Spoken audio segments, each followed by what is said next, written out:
Hey everyone, my name is Em, and thanks so much for watching our third episode of Break the Glass. If you're new to this show, here at Break the Glass, our goal is to just talk about everything we love about wine and make it a fun, approachable, easy subject for people, so when they go into a store they can know what they want to drink and know what they like and just pick out a great bottle of wine.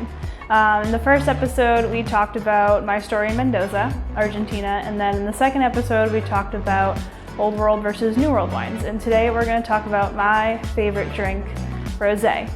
And rosé is just a super versatile drink. It's good for absolutely anything. You can drink rosé while in the pool.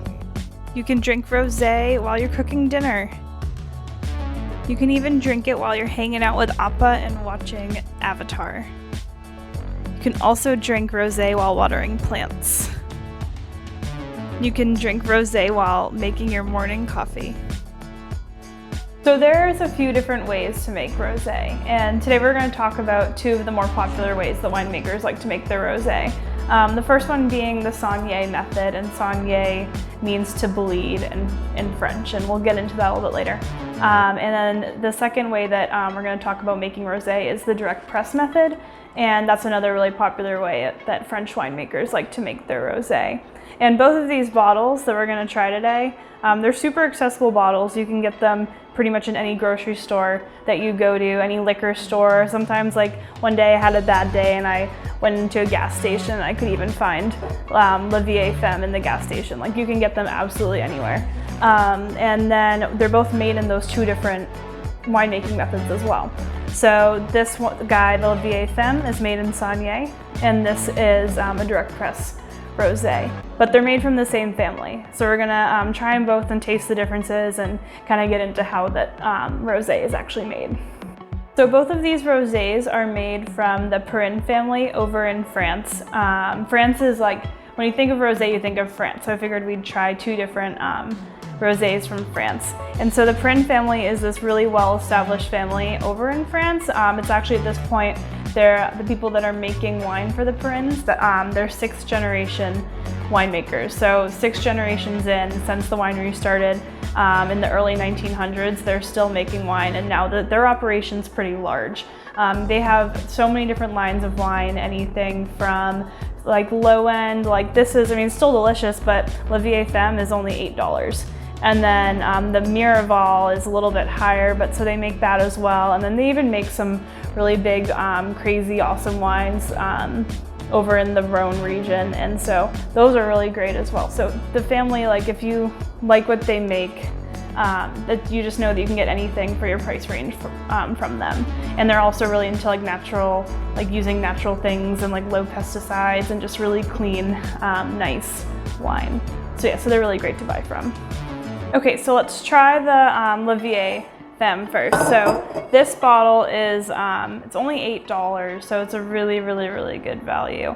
The Perrin family, they make this guy on the southern tip of the Rhone region over in France, and so the Rhone goes from like the top, like north to south, so you get a huge variety in climate, and a lot of the wines that you try from there are gonna like taste a little bit different, just because of how expansive north to south it is. And so these grapes in this bottle are pretty typical of what you'd see in a Rhone bottle of wine. Grenache, Syrah, and Mourvedre are the 3 grapes, and so pretty typically over in Rhone, a lot of the wines are, they call them GSM blends, Grenache, Syrah, Mourvedre, and so this is like a really good example of that. All right, so this guy was aged in stainless steel tanks for a little bit, and it was made in the saignée method. And so what saignée means, this is a very popular way of making rosé, and saignée literally means to bleed in French. And so what the winemakers do, they put, their intention is to make red wine. So they also make, the Perrins make a red version of this as well, and what they do is they put the berries into the tank. So you take like the red, your intention is to make red wine, so it's red grapes in there. And the skins will split off of the grapes, right? And so the second that the skins kind of come off of the grapes, the juice, so like the wine, it's not, finished wine yet, but the juice interacts with the skins of the grapes, and that's what gives it this really, really pretty pink color. And so the winemakers will sit around and kind of wait for that skin contact with the juice for a little while. And I was talking to my friend who is a winemaker actually over in France, and she makes rosé, and her rosé is made from Saunier method. And she said that the juice literally just sits there for maybe about 6 hours, and then she bleeds it off, and then it's just this beautiful pink color. And even just like an hour difference, keeping that juice in there, sitting in there with the skins, will make rosés darker or lighter, and that's kind of why you see some color variation within the rosés as well. And this is a really good method if the winemaker wants to have a lot of control over their rosé and how it tastes, and because you can just sit there, hang out, let the skins interact with the juice, and then pull it from the tank whenever you want. And then they'll finish that tank up, for a while longer, and then that's when you get the red wine coming from the tank that's been sitting there for a lot longer than this rosé has. So it's a really good way, and also like a really efficient way of using all bits of the grapes and getting everything you can out of the wine that you're making. So let's try it.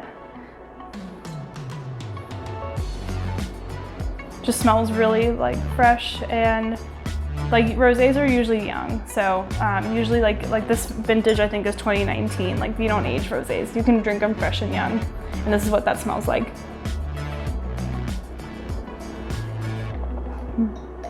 And it's amazing as always. This is a really great rosé.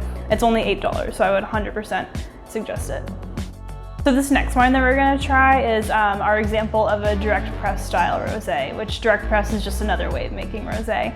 And this is from the Prin family as well, but this is their Chateau Mirival line, which is their higher end Provençal style wine. This guy is $18, so a $10 jump from the Vieille Ferme that we just tried. In Chateau Mirival, it's actually pretty funny. So the Perrin family teamed up with Brad Pitt and Angelina Jolie to create this one. So they had a part in this wine as well. And it's funny, the people that would like come into the shop that I worked at, a lot of the customers would come in and be like, oh, where's that Brangelina wine? And they wanted to try it. But it is a really, like, all gimmicks aside, it's a really beautiful wine. And you can find this anywhere as well, pretty much in any grocery store, liquor store, or anything. So you should definitely go and try this too. So Mirival comes from this region in France called Provence, and Provence is within the Languedoc region of France, and it's like the southernmost tip of France. It's right on the Mediterranean Sea. People that go to Provence for vacation, they're there for a beach vacation, they're there to swim on the pool, in the ocean, and just enjoy summer and the sun. The region's like absolutely beautiful, and Provence is known for this really pretty pale pink color that we can see in the Mirival. All their rosés for the most part are going to be that really beautiful color, and they're also known for using direct press method to make all of their wines. So when a winemaker uses the direct press method for their way of making rosé, what they're doing is the winemaker is solely intending to make rosé out of the grapes. You know how in Saunier method, the winemaker can make both rosé and red wine from the same grapes.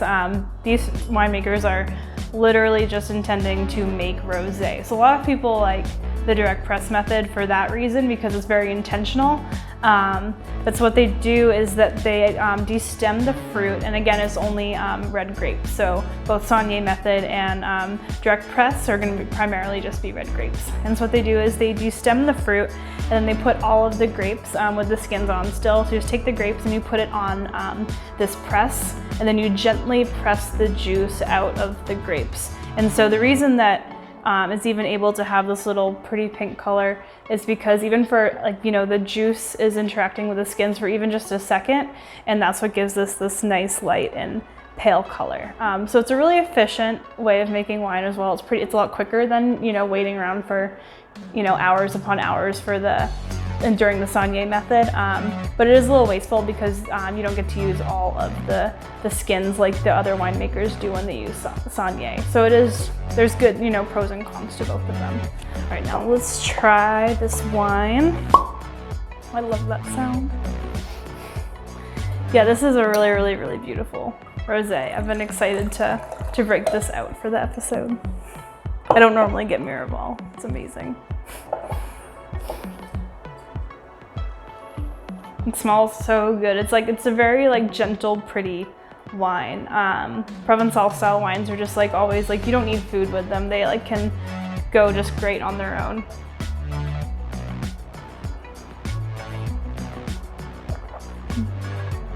Oh, and it's just so good. This is so good. If you ever want like a special treat, definitely get the Mirival. It's amazing. Okay, well, I hope you liked the episode and go out and buy a couple bottles of rosé because I love rosé.